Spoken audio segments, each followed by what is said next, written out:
Hello everyone, Nikhil this side from Coding Beam. So in this video we will learn about the useEffect hook in the React. So what are the useEffect hook? So they are used to give the side effect to the React application, and useEffect hook is a hook which run once the component is rendered. So it is used for the side effect in the React application, and the first parameter is a callback function which has a side effect logic.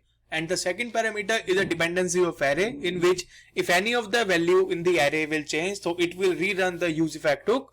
And if we don't provide any value in the array, so it will run only once after the application is rendered. So if I will now say this, the callback function is runs after the useEffect call, and the dependency array, it will rerun whenever the array's element value will be changed. And if it do not provide any value to the array, so it will not rerun, and it will run only the once whenever the component is rendered. So if I will now go to the Visual Studio Code to demonstrate this hook.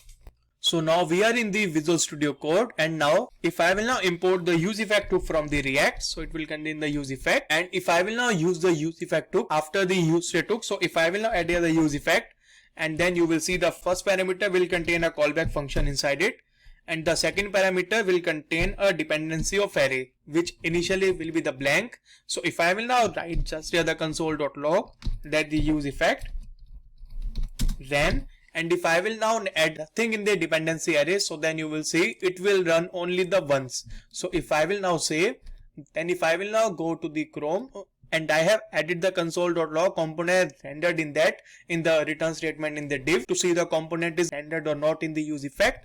So if I will now go to the Chrome, so if I will now refresh the page, so then you will see first the component is rendered and then the useEffect is ran. So whenever I click any of the things like update or all, so then you will see useEffect will not run again because we haven't provided any value in the dependency array. But if I will now provide a is logged in value in that, so once the button is clicked and once the value will change of the is logged in, so the useEffect will run again.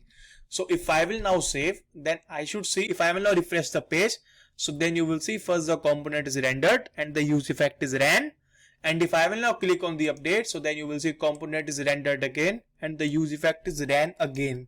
So whenever I will click this, so then you will see useEffect will run because the is locked in value will change every time, and it will run every time with that.